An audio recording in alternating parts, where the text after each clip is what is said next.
After following the setup instructions in the description of this video, these are the opponents we will be developing using behavior trees in uNode. So they are based on the character controller and we'll be manipulating the functionality that we get to use as well. So I'll give you context on how the character controller works, and then we can start to develop the behavior trees and work out how we want them to behave. So the player uses the WASD to move around, and that gives a motion direction here, which is manipulating the character by applying force and rotating you towards the direction you're moving in. And the enemies will do the same, but to get their motion direction, we are going to be giving them a target direction. Additionally, the player can use energy that they have, shown with these yellow bars here, to dash, to try and hit the ball and move towards the ball. The opponents will be able to do that as well, using the behaviors that we will give them in the behavior tree. So to use the behaviors, we are going to be setting up in this state graph that gives us access to actions like this selector. Now the selector will run the first of the output flows that is true. So we're going to be testing for something like, say, if you're dead, then you'd want that at the beginning, because if you're dead, you're not going to be wanting them to move that you might have at the end of this. But we also need to question what character is being controlled. So in this character prefab, we have an enum that, as the player, has an aggressive and a defensive.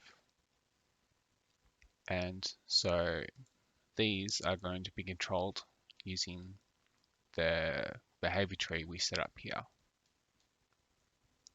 So we are going to check with a switch what the enum value here is.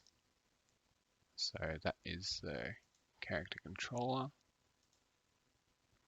and we are going to have a aggressive and a defensive AI. And we are going to start with the defensive AI.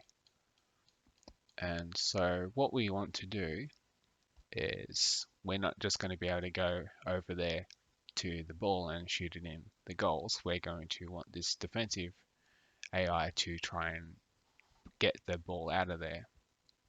So what we have is this defensive perimeter set up, these different locations that when the ball is on this side of the field, the defender will be defending these positions, whereas if it's on this side of the field in a relatively safe area, then they'll be defending further up.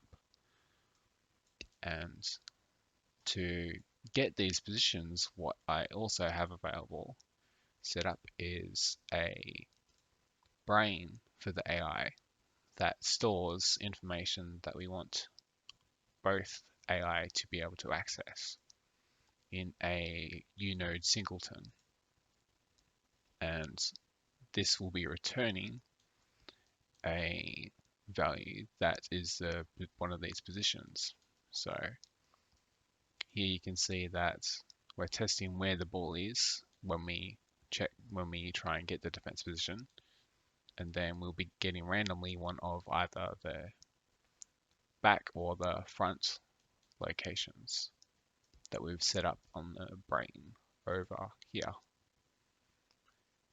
And so what we're going to be doing is over in the character controller, we will set it up so that when the ball passes through the center of the field, we will get a new defensive position for the defender. Because when it's on this side of the field, it will be getting a safe position, and when it's on this side of the field, it will be getting a dangerous position. And so we can, by looking at the brain, we can get the ball's position and check if it is on the greater or less than 0, greater being this side, less than being this side. And so we'll just, it's greater than 0 and we are not in danger yet, we will set it so that we've become in danger. And so this makes sure that it won't be setting it multiple times, it will just set it once. Now we want to check here if it's not in danger, so we can actually do that with this not node here, and just clicking on here and getting the AI danger. And then we want it to be both of these to be true, then we will be getting the defensive position. So pressing spacebar and then typing and twice gets you this node easily for the if that we want to check. So if this is both true, then we will set this defensive position to the return value of this function here. And then we'll set the danger variable. And so all of this we'll just test over on the other side similarly, except we'll be checking if it's less than z 0. And then setting it to not in danger, because that means it's on this side of the field. And this will be our 3 and 4th flow from the selector, because what we're going to be doing in the 5th selector is setting the target position based on the position of the ball and our defensive position, because we don't want to just go to one of these positions. We are going to be trying to be defending in between where the ball is and where the defending position we've chosen is. We can do that by getting the ball's position from the brain and also getting this defensive position and then using a lerp to get a value between these two. So we're going to be getting the center point between these two values, but we want it to be a bit closer to the defensive position, because we're going to be relying on the attacker later to be getting closest to the ball, whereas we want the defender to be defending. And so this we want to always be happening at the end. And then setting the target position to this value here. So next, we want to now be actually using the set it up so that the defender can dash into the ball to push it away, or if the ball gets past them, we want them to be able to dash back to try and save the ball from going into the goals.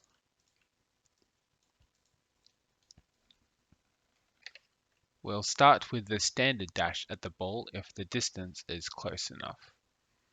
So we are going to be looking to find where the position of the ball is and where the player currently is by getting this and transform position and just testing the distance between these two.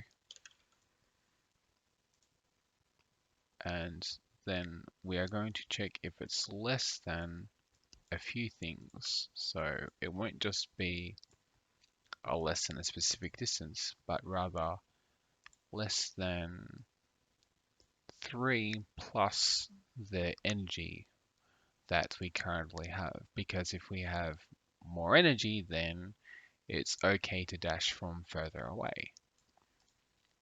So we are going to get the energy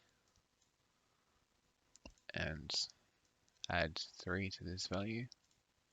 And that is what we're going to be actually testing here.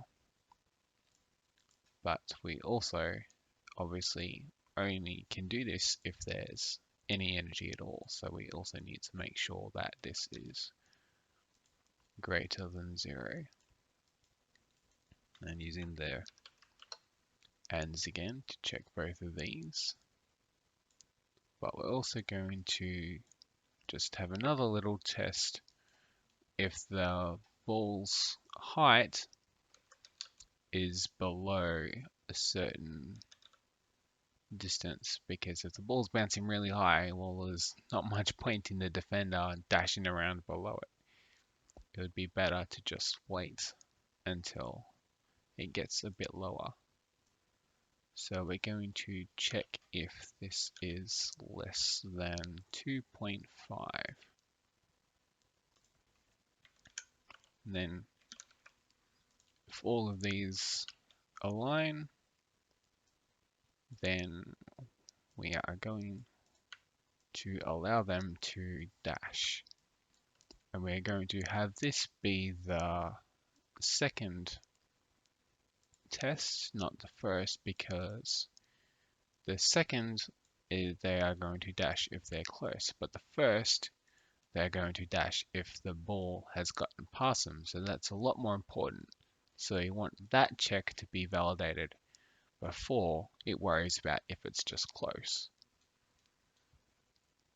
And so now that we've made sure all this is checked, we are going to be setting a position for them to move towards and then dash into it and then have a temporarily cool down after that before getting another defense position, just like these over here, just to update where they're defending. And so we are going to be, for this target position that they're going to be turning towards and moving towards to dash, we are going to have that set just behind the ball's position. So we are just going to add 1 to this ball's position and set that as a target. Then we are going to wait for 0.2 seconds just to give them time to move towards that position. And then we are going to simply dash just like the player would with a force multiplier of 1. And then wait for 0.8 seconds, so the whole thing will take 1 second in total. And then just set the defense position. Now that all this is set up, we will make the test for the defender to dash back. So they'll still need their energy, but we are going to be checking if the ball's position has started to get behind them. So we don't just want the Z position as is, but rather the Z position +1, because that means that we are going to be checking earlier than if we're not just testing if the ball has reached somewhere, testing if the ball is in front of them, because we want them to defend as early as possible. Otherwise, it could be too late. So we'll be checking if this is greater than this Z, and then we just plug that into this, and that is all the logic we need for this one. And we are going to be using similar sequence of events if it's true, but we are going to be setting a different target position to move towards, because we'll be dashing back. We won't be going into the ball. We're going to be trying to go to defend the ball. So similar to over here, we are going to be getting a lerp that is between the ball's position +3 on the Z, just to make sure that we're dashing ahead of the ball, not towards it. And we're going to be focusing on the ball's position this time. So this will be at 80% towards this position that we're setting. And then we simply copy, or rather duplicate with ctrl+D, this over to here, except we want it to be a bit faster because they're dashing back quickly to get to the ball. So we're going to give them 1.1 seconds and 0.4 seconds, or 0.5 in total, to dash back and try and defend it. And so that is the defender we have here. Now we can give it a test to see them defending their goals. So if we press play, we can see they're moving between the ball and the defensive positions. If they get close to it, then they will dash into it while they have energy, and can still try and score a goal. And let's see if we can get through them again.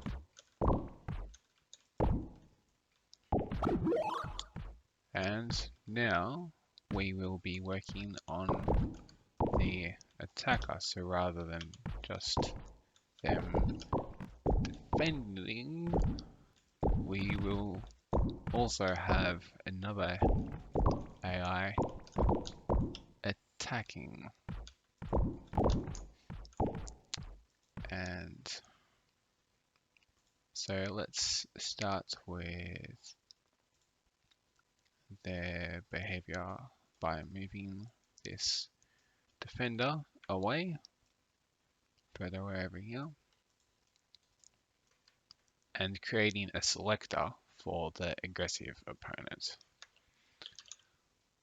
And this selector will have 4 outputs, and the last 2 will be setting a target position for the aggressive opponent based on whether they are on this side of the field or this side of the field, similar to the different defensive positions that the defender gets, except that will be setting their target position directly.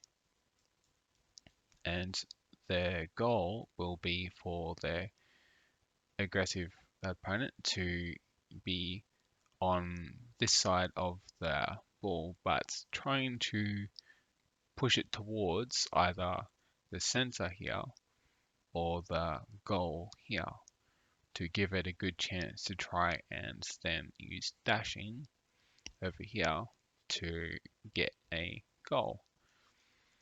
And so we are going to test if this is positioned less than 0,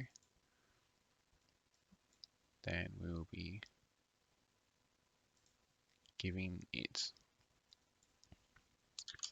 this target position,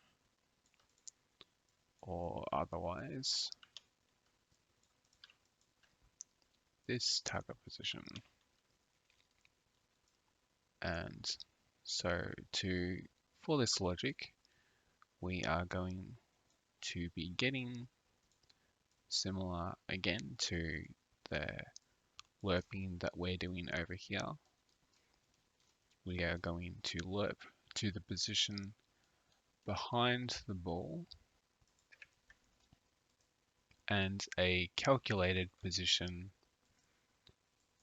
on the side of the ball that is away from our target of where we want to push it towards. So we'll just add 2 to here, and our lerp, and so for this second position that we're lerping to, what we're going to be using is the ball's position and subtracting -10 from that, which is the target location that we want to be directing towards. So basically, if the ball is here, we want to know the direction towards this position here, the goals, and then we want to add that onto the ball so that this aggressive AI will be on the other side of that, and so basically moving it towards this position here just by being sent to that other side. And so this is -10, then we normalize this, and then we will multiply it by the energy that they have, because if they have a lot of energy, then they can be further away because they're likely going to be dashing into it. But if they don't have much energy, then we want them to be a lot closer to the ball, and they'll just basically be behind the ball at that point. So in here we'll have the energy, and make sure to connect this to the add to the ball's position. So this is how we make sure that it's this direction and this distance times added to the ball's position, so it's on the other side of it. And we will just connect that in here. And then that is the target position. And it will be similar for if we are on that side of the field, except instead the goal will be to send the ball towards here, so just sort of close to the goal, and So instead of trying to get the direction towards this location, we'll be getting direction towards 2 and setting that as a target position there. Now, all we need to do is the logic for dashing, similar to the defender, except they are going to be in a different order because the highest priority for the aggressive opponent isn't to dash back and save the ball, it's to attack. So we are going to duplicate this defensive dashing back and put that in the second position instead. And we don't need this last node of changing the defense position, so we're just duplicating the top part. But we are going to change this a bit by just checking if the ball is completely further on this side, or further away from the opponent, because it doesn't really matter as much as the defender. But what we're also going to do is test if this is further away than the ball's distance by 5, because we're going to be relying on the defender to defend. So there's not much value in having the aggressive opponent dash back when the defensive opponent could be hitting the ball back to them. So we will test this distance here, and we can just plug straight into here the brains ball's transform position, and if that's greater than 5,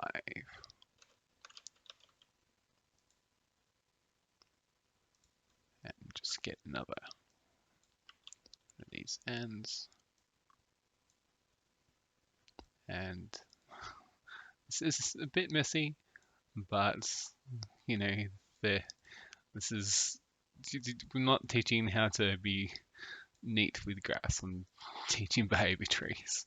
So I hope you can understand why I'm not being too picky about this mess that I'm making. And I'll be teaching at the end of this something else to clean this up in a different kind of way. So this is our logic here, but the position we are going to be heading towards is simply the defense of a defensive position from the brain. And then we're actually going to, the attacker is going to be a bit slower to turn around. Going to need a bit more time to dash backwards. For now though, we have one final dash to give to the aggressive opponent. So we are going to be basing that on this defender's position, and we are going to do a few alternative things here as well. So rather than just this logic, we are going to add another logic to check where the ball's position is relative to the opponent, because we don't want them to dash into the ball if they're on this side of the ball, because there's not much value in them pushing it back to their goals. So we want to check if the ball's Z position is +1 greater than their position, or rather they are greater than the ball's position by 1. So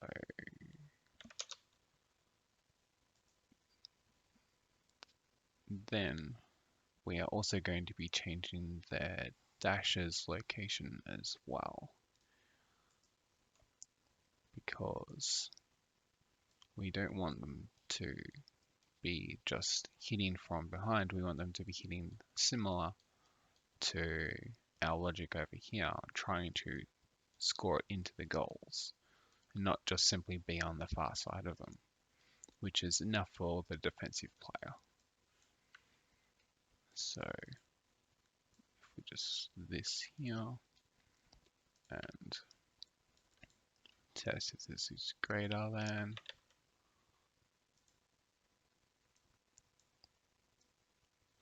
and then all these ends eventually add up to the logic that we want. Now we are going to be having another lerp, and this is based off this here. So you can see that this is trying to get that position relative to the goals, but here we want to actually, instead of checking the energy, we are just going to simply have it slightly on the side of the opposite side of the ball, because we want it to be very close to the ball and try and shoot into the goals. And we also want it to be closer on the far side of the ball as well. And we want it to prioritize a bit of just being on the far side of the ball, because if the ball's, the ball might be bouncing over here towards this direction, and we're going to just be trying to hit it on the opposite side to go into the goal. It's not much value in trying to get from, if the opponent is here trying to dash into it, trying to get over there, we want it to be dashing into the back of it to bounce it straight into the goal. So this is going to be target position that it's being sent to. And now that we have all of the logic that we want completed here, there's a few more things we can do to clean up this graph, because we know that this is a defender, this is the attacker, and these are the behaviors that they are participating in. But we don't necessarily need to have all this logic visible to us here.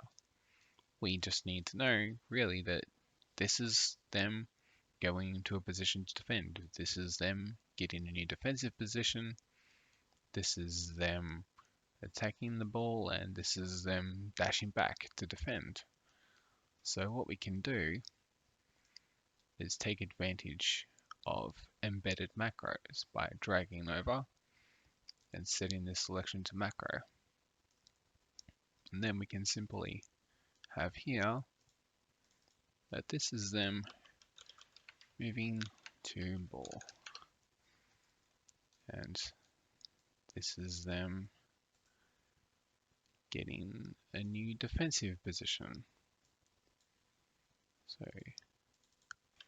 getting defensive position, and this is them dashing to the ball. So dashing at ball, and this is dashing back to save. And now our graph looks like this. We now can just see this is our behavior tree. We know that now the defender is their first priority is dashing back to save. Second priority is dashing at the ball. Then otherwise, if the ball is going past the center, it will be getting a new defensive position. And otherwise, it's just moving towards between the defensive position and the ball. And that is all of our logic compressed, and it's very easy to see what it's going to be doing and the priorities. And you can simply do that again with the attacker. We can say that this is just them going towards pushing the ball towards the center. This is pushing towards the goal. This is dashing back to the ball, and this is attempting the goal. And when you want to edit that logic, it's as simple as double clicking, and you can enter inside here and make any changes you want, and then just go straight back out. So it becomes very easy to build your logic for your game and your behavior trees to organize them as you want. So now we can test the aggressive player as well and add them into the match. And we can see if all this has come together well. And you can see that they're dashing towards the ball, and both of them are dashing back to be protective about it, but they don't have a very good defender. But now that they're in the lead, they start with all their energy, and I don't, so I have to get to the ball to get some energy. And it's still now 2 against 1. But because all this logic is simply just using the character controller and building different AI into that graph, it's very simple to add new types of AI. You could even give the player their own partner by simply changing the positions that these are defending. You could add defensive positions here, or tell the attacker to, instead of trying to move towards here, trying to move over there. And it would be very simple to build an entire team if you wanted to. So you can just play around with the behavior tree knowledge you've learned here, and it all just builds off from this prefab that we have available.